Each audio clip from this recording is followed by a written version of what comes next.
Welcome to the Respectful Divorce Podcast. If you're considering a divorce, it's important to know that you have options for how you divorce. On the Respectful Divorce Podcast, we explore those options and provide advice from divorce professionals. We also talk with divorce clients about what went right and what went wrong in their divorce.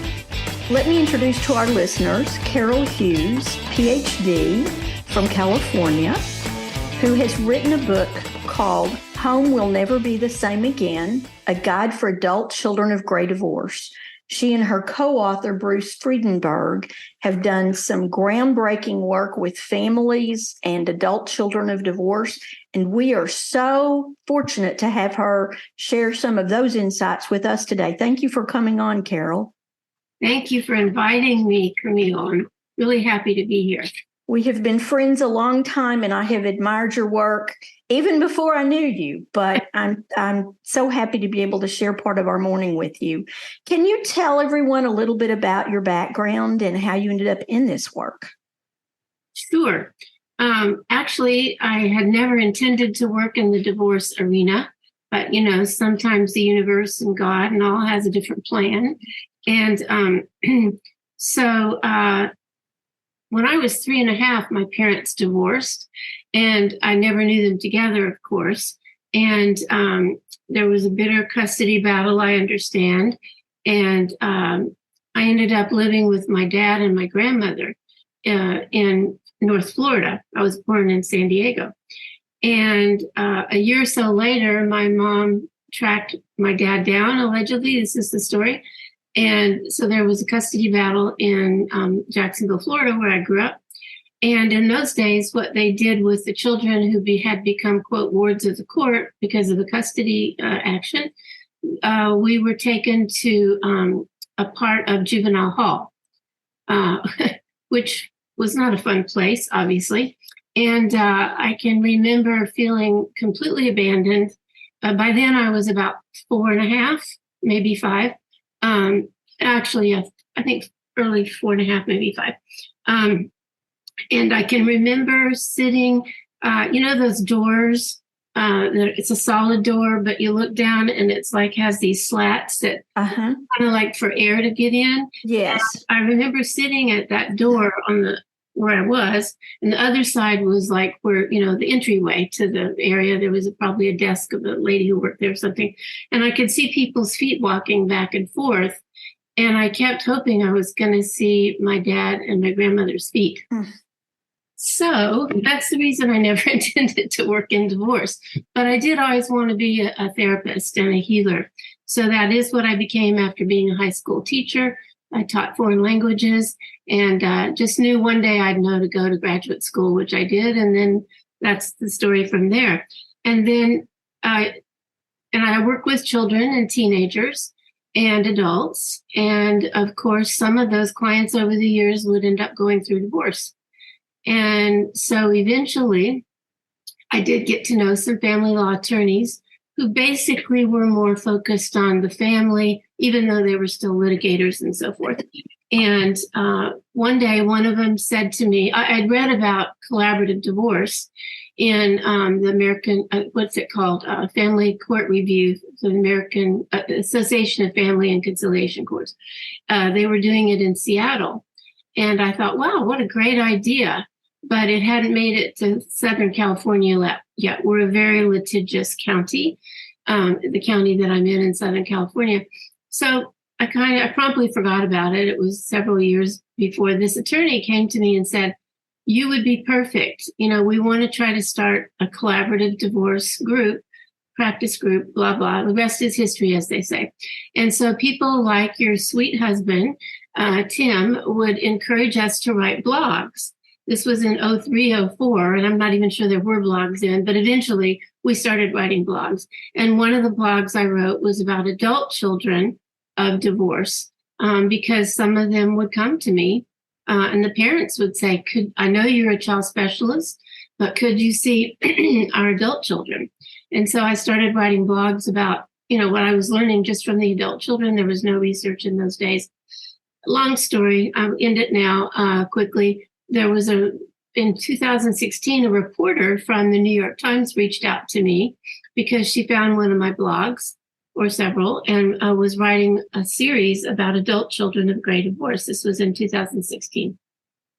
And asked me if I'd be interviewed. I said, sure. And then after that article came out, a literary agent from New York reached out to me and said, there's nothing about this out there for people to read. There are no books. Would you be willing to write a book? When that comes to me, I call it a God shot. I figure that's what I'm supposed to be doing. And so that's how I got into this. We have a collaborative lawyer in our jurisdiction named Rhonda Cleaves, and I often quote her because she says our work finds us. And Yes. I think that can really, really be true. Mm-hmm. And one of the pieces of your story that really grips me is you looking out under that door. Because for children, and I worry about this with pets too, when you leave them, children and animals have no concept of time. Yes. To them, that is forever. We have concepts of time as adults, but children don't. And those are things that we need to learn as parents to empathize. My grandmother that you've heard of, she's famous in my life. Yes. One of the things she used to get so annoyed with people about is when children would be fussy, and she'd say, adults have bad moods. Nobody gives children the right to just have a bad day. Exactly. Give them permission to just have a bad day. Mm-hmm. She was very intolerant of parents and people that didn't have the ability to empathize with children. So in our state group, Collaborative Divorce Texas, we had these pioneers and rock stars who created many of the resources that are available to members now on our website. And one of the ones that Dr. Honey Sheff, who's an MHP, mental health professional, and Gay Cox, who is now deceased, put together for us early on were tips for parents engaged in collaborative law. And it was great. It's still great. It's a summary in many ways of your work, but it wasn't enough, in my opinion. And I wanted them and asked them for a long time to expand on it, but everybody's limited on their time. Yeah. And so when your book came out, and your blogs and your Psychology Today articles came out, I was just a sponge about it because I knew how much we needed it, how much these families and adult children and children needed their parents to read this. So I was just thrilled when you put it together. It's a gift to all of us in the family law arena and all the parents and children that end up in the family law arena. So thank you for that. On a personal note, thank you for all your hard work. I have their handout, the tips for parents going through collaborative divorce, as a handout in my office in the waiting area. I will share that with Honey. I know she may already know that, but that will please her greatly. Yeah. So let's talk a little bit about the specifics of your book. Where would you like us to begin? The studies that are out there, the statistics, the personal information from children that are adult children of divorce. Where would you like us to start? I think it would be good to educate your listeners because I attend a lot of networking kind of events to educate people about this topic, the adult children. And these are divorce professionals I'm talking to. And I say, do you know what gray divorce is? And most of them say no. And these are family lawyers, family financial people, family mental health people that work in the divorce field. So number one, if they're that uneducated about it, I think maybe your listeners might be too. So I would just like to share just a tiny bit, and cut me off if I get too loquacious here, Camille. So in, I think it was around 2010, there were some researchers at Bowling Green State University, which is in Ohio, and they weren't therapists or psychologists. They were researching the U.S. Census and sociological changes and things like that in the U.S. And they stumbled upon this information, which is between 1990 and 2010 is where they started, which was a 20-year span. The divorce rate for people 50 years and older in the U.S. had doubled. And I paused because that's huge. Yes. While all the other divorce rates were going down in the U.S. And there are reasons for that that's outside what we'll talk about today. And those are the baby boomer generation group, is it? Baby boomers, yes. And that was 2010. They've continued to study this population all the way up through 2015, now 2019, because the census take a while to get out. Uh-huh. And it's still growing. And the 65 and older population, even in 2010, 2012, was more than doubling. It's stunning. Yes, that's the 65 and olders. And they're predicting through their analytics that by 2030, the divorce rate in this population will have tripled. So that will be our biggest divorce demographic. Yes. While all the other divorce rates are falling in the U.S. And this is a phenomenon across the industrialized world. The UK, Japan, Europe, Australia, New Zealand. So they kind of are following the U.S., or it's all happening at the same time, just synergetically. We don't know. And so they coined the term, these researchers, Gray Divorce Revolution, because it seemed like a revolution. So it's slowly getting out there that, this is a population that is underserved. And if we did a little bit of statistical research, and it's about 1.2 million people, the parents and the adult children, every year, just in the U.S., who fall into this gray divorce population. That's a big population. The parents and the adult children is about 1.2 million every year. And just because the year ends or the divorce is over doesn't mean that the feelings, experiences, and all that they've been going through that are painful stop, right? It takes a number of years for healing to occur. Well, you remember the book, The Good Divorce, was groundbreaking by one of your fellow Californians. Wasn't that written by Constance Ahrens? Yes. Uh-huh. Yes. And it was so rare back in that day for people to get along. Now, she and her husband didn't get along immediately after the divorce, but eventually they became close again towards the end of his life, I think. Right. And I have actually heard people say, well, if you get along that well, why did you embarrass your family and get a divorce? Which is so archaic to me. But I do hear people that come to my office that are gray clients that have a great deal of shame, think they're unique, that they are going against what tradition and acceptable behavior is, and yet they say, if we're going to live to be 90, I want more out of life than what this relationship is giving me. So I think those are the folks that are getting to that conclusion. Yes, because longevity is, longer these days. The term "till death do us part" didn't come about until, let me say it this way. When that term came about, people today are living on average 20 years longer than when that term came about decades ago. And so it underscores just what you're saying, the happiness focus. Because people have drifted apart, whatever, empty nest, abusive relationships, whatever it is, they are deciding to leave. And the statistics on the research on the U.S. population is that I think it was like 2004, don't quote me on the date, 40-something% of the U.S. population thought divorce was morally okay. And by 2016, I think it was up to 69%. Wow. What a shift. Thinks it's okay. And so what I hope we can do somehow societally is no one that comes through my door is salivating to get a divorce. They have usually spent years anguishing over the decision. Mm-hmm. And they're not bad people like they've talked themselves into being. They are good people faced with a very sad and anguishing dilemma.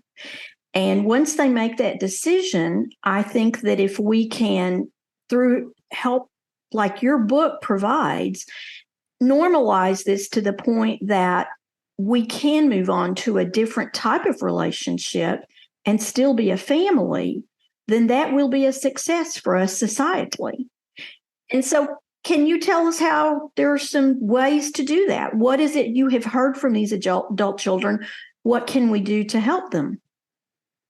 That's a really good question, especially with the holidays coming up. So I've worked with minor children too my whole career. And, minor children will say, well, what's the one thing your mom and dad could do now that they're separated or going through this divorce that make your life better? And almost 100% of kids say, get along. Wow. I just want them to get along. Mm-hmm. Just stop fighting. Why can't they just get along? I love both of them. We love both of them. And shocker, the adult children say the same thing in general, the absolute majority. They take a little longer to answer that question because they have more life experience, so they think about it. But mainly they say, I just want them to get along. There's a high school graduation coming up. They're going to be 18. That's technically an adult. Or a college graduation. And they're arguing over, I'm not going to go if your other parent goes because he or she's been so mean to me or, had an affair or financially did some bad thing, whatever. That isn't the adult children's job to carry that burden. So that would be the number one thing. Is there was a book out that I've never read. I just love the title. Love your children more than you hate your ex-spouse. It's beautiful. Yeah. And it's one of the things you talk about that really resonated with me was how the adult children often become the confidant and counselor of their parents. Right. And the children say, sometimes we're not old enough to be this wise sage. We don't want to be put in this position. And then they get alienated from one or both parents because they're put in that position. Could you talk about that a little bit? Yes, that is a very alienating position to be put in. I agree. Now, some adult children want to help, their parents, like, well, they raised me, they helped me, so I should help them. Yes and no. They're not professionals, most of these adult children. And that's one of the things I tell the adult children to say to their parents if they're trying to use them as a confidant or get them to align with them against the other parent is, I love both of you. I want a relationship with both of you. I want that to continue, the relationship I have. I'm not a professional. I don't know what to say and how to help you, because that's true, right? And loyalty issues come up and all that, but they don't need to get into that. So that's one of the things that the adult children can say. And then the parents need to listen. Listen, I'll say again, because that's one of our problems is as human beings, we're not usually listening. We're hearing to defend or accuse or try to persuade. That's the point. The parents need to listen. One of the biggest losses in divorce for minor and adult children, we're talking about adult children, is they lose their extended family connections, their community connections. One parent stays at the church, the other one doesn't feel comfortable anymore going to the same church. Grandmother and grandfather line up against the other parent, the aunts and uncles, then they lose their cousin connections, all of that. And with the holidays coming up, how are people going to navigate that? That really needs to be talked about. Do you think it would be possible for the adult child to, and I'm going to use air quotes around the word, drag both their parents to counseling as a family? Yes. And here's a positive and a sad statistic I found in the research, that over half of the adult children in this research group had extremely negative, painful feelings and experiences during and after their parents' divorce, so much so that they became estranged from their parents. Okay, that's the sad part. The positive part is that within 5 to 10 years, which is still a long time in this group that they researched, the adult children reached out to their parents to go to counseling with them. Oh, wow. That's positive, and they did reconcile. What's sad, though, is it wasn't the parents reaching out, because it was the parents' divorce. And there's another example of the children of the marriage who are adult children bearing the burden. And I think mainly it's because parents don't know what to do. They don't know that they could say, we're going to try really hard to be our highest, best selves as parents, even though our spousal relationship is dying or died. And so we want to go to counseling and have some professional help us sort all this out. Because if people don't do something like that, I'm biased, of course, since I'm a therapist, but the pain and anger and all the negative feelings from the marriage bleed into what we call the co-parenting relationship. Because like it or not, these parents of gray divorce are still co-parents, and they will be for the rest of their lives. And their children will always be their children, even though they're adults. And the best time to do that family therapy, I would think, is in the midst of the divorce. Yes. Which I know feels like a lot, maybe trying to drink water out of a fire hose, but it's that's the pain. That's the triage that needs to happen. It's like having a broken leg or appendicitis. Divorce is the second highest stressful life event humans go through, second only to the death of a loved one. So this is emergency room time. And that's what therapy can be, is like an emergency room for the mental health of the family members. I'm going to switch just for a minute and we'll go back to the main part of the book. But this is an area that I think you have worked in. And here in the Texas group, we have people that are now beginning to work in this area. And that is in the collaborative divorce process. There is a trained mental health professional who serves as the communication coach for the parties or parents, but often now a child specialist like you is brought in to facilitate exactly what you're talking about, which is let's take care of everybody in the family. Let's not do this in increments. Let's do this more holistically. You have done some of that work, haven't you? Yes. And in fact, I have, and I train other professionals about this too. I have a mobile in my office, a real mobile that hangs over a child's crib. And I hold it up and I say, this is your family. All these animals on this mobile are your family members. And when a divorce happens, the mobile tilts, 45 degrees. Mm-hmm. And parents are getting some help with collaborative lawyers like you. But what's happening with the adult children and the minor children? But we're talking about adults today. And when you bring in a child specialist, adult child specialist who can facilitate these conversations with the parents and the adult children, the mobile can get balanced again because the adult children's needs are being met as well. And they might need their own therapist, outside of a child specialist, but it's a good place to start is with the child specialist. And just the name child specialist sort of has a connotation of an under 18-year-old child, but that's not right at all. Right. We say minor child specialist and adult child specialist because they're all children of the marriage. Some of the anecdotes in your book talk about repercussions that there were two in particular, a 20-year-old girl who was an only child and dealing with her parents' divorce, and then a 42-year-old father whose wife, I think, was the one that brought him into the counseling because he was, even at 42, having a lot of repercussions from what he was experiencing with his parents. Could you explain those examples? Yes. In fact, the 20-year-old that you're talking about, names were changed, of course, in the book, kept saying, home will never be the same again. Just over and over. And my literary agent came up with that title. That's the title for the book. That's where that came from.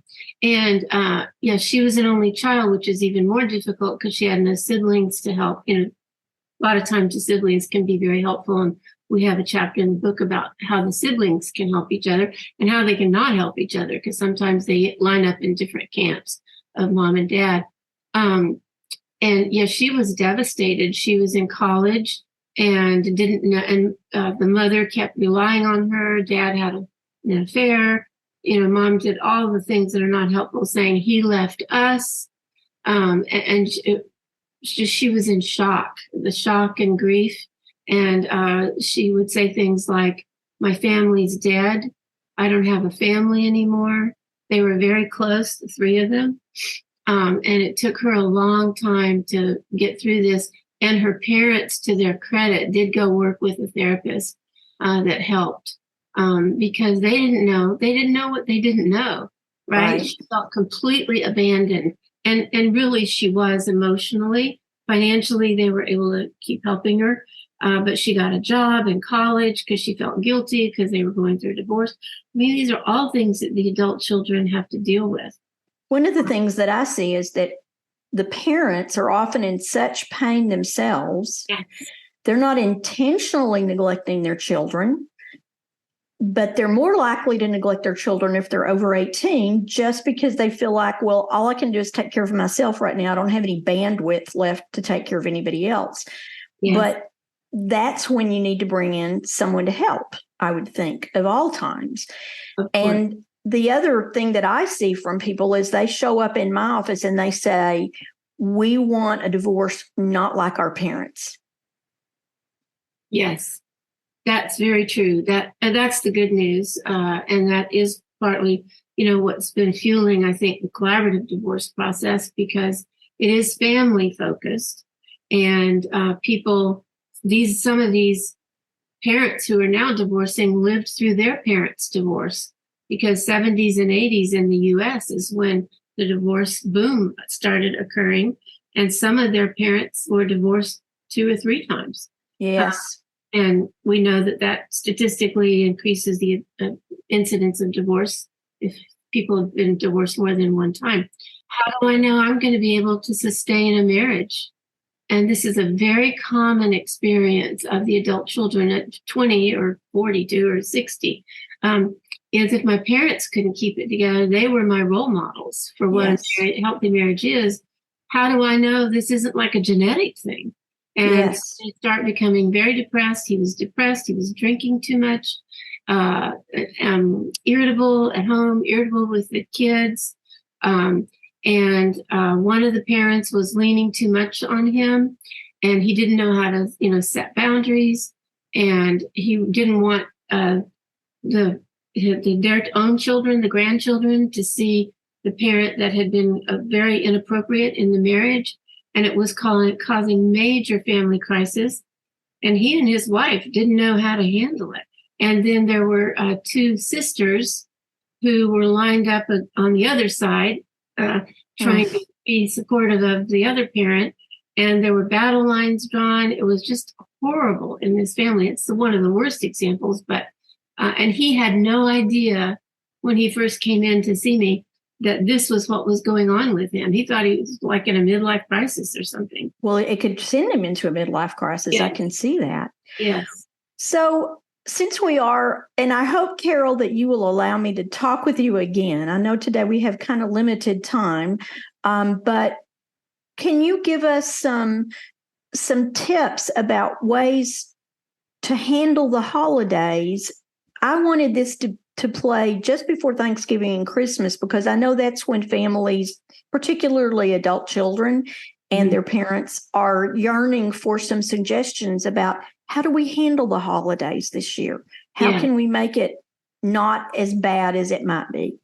Right. Well, I'm glad you're asking that, Camille, because this is the question that needs to be dealt with. Part of in therapy, we deal with reality.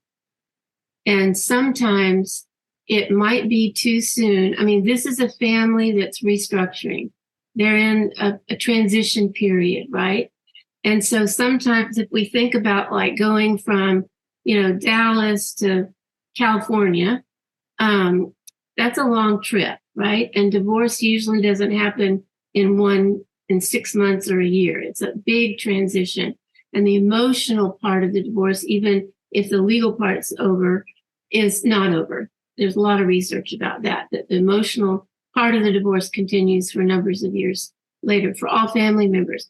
So we need to deal with the reality that wherever they are in their divorce process, this may be a year at Thanksgiving and maybe Christmas or Hanukkah or whatever, Kwanzaa, whatever their holidays are, that they need to manage their expectations that this may not be a Thanksgiving or December holiday celebration that's been like previous ones.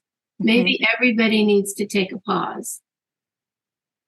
Because if they can't be amicable in the same room, which is very difficult, during this, with all these negative emotions that a lot of people are feeling, parents too, to give each other permission to have maybe solo celebrations where the adult children, if they're in college, they don't come home. They go with a friend. A lot of adult children do that. They're like, I'm not coming back because I can't deal with this. And that's okay. It doesn't mean they're abandoning the family forever. Or the parents who are going through divorce, talk to their extended family and say, we just think it's going to be too much. It's like I say, it's like trying to drink water out of a fire hose. We can't manage all of this year. And we, kindly ask you to honor that. And we're just going to figure out what is manageable. Sometimes our clients give us the best advice. I had a collaborative case several years ago, and they came up with the idea of writing a letter to their family, extended family and friends, not unlike a holiday letter that you get that's all cheery and bright. And what they said was, we are going through this year. We are asking you to respect our time and let us go through this in our own way. And this year, we're not going to have the family celebration, but we ask you to respect that and to not take sides. We don't want you to take sides. We want to continue the relationship. Our children and each of us continue the relationship with our extended family and friends, and not disparage either side. Don't feel like you need to take sides. Just support us, and we will restore the relationship and the visits with you as soon as we are able. And I thought that was beautiful, and I've suggested that to many clients going forward. Excellent. And kind of the flip side of that is, I'll say quickly, is, talking about reality, if they decide to go ahead with family gatherings they've always done, is name it. There's a saying in neuroscience research about how the brain's wired. Naming it tames it. And I won't go into what, but if we say, we realize there could be some tension, not everybody is supportive of what we're doing or whatever, blah, blah, blah. We ask that everybody just do their best to pause everything that they're feeling, leave it at the front door kind of thing. And let's just act as if we can all be amicable and so forth. And that works sometimes too. That's a much more difficult thing to do than what your clients came up with, Camille. But some people are able to do it. I love and we'll, for today, sadly, I'd love to talk for hours more, and hopefully you will have some more time we can visit. But I love what you said about managing expectations. I think that is the key pivot point, is we need to help people manage their expectations for this year and for the relationships, and give each other patience and give themselves patience, be patient with themselves to work through all this. Carol, thank you so much for sharing some of your morning with us. Your book is called Home Will Never Be the Same Again, A Guide for Adult Children of Gray Divorce by Carol Hughes and Bruce Friedenberg. Thank you so much, and I look forward to hopefully resuming this conversation very soon, because we have so much more to cover to help families that are going through this divorce. Yes, I would love to, Camille. Thanks for having me. Thank you.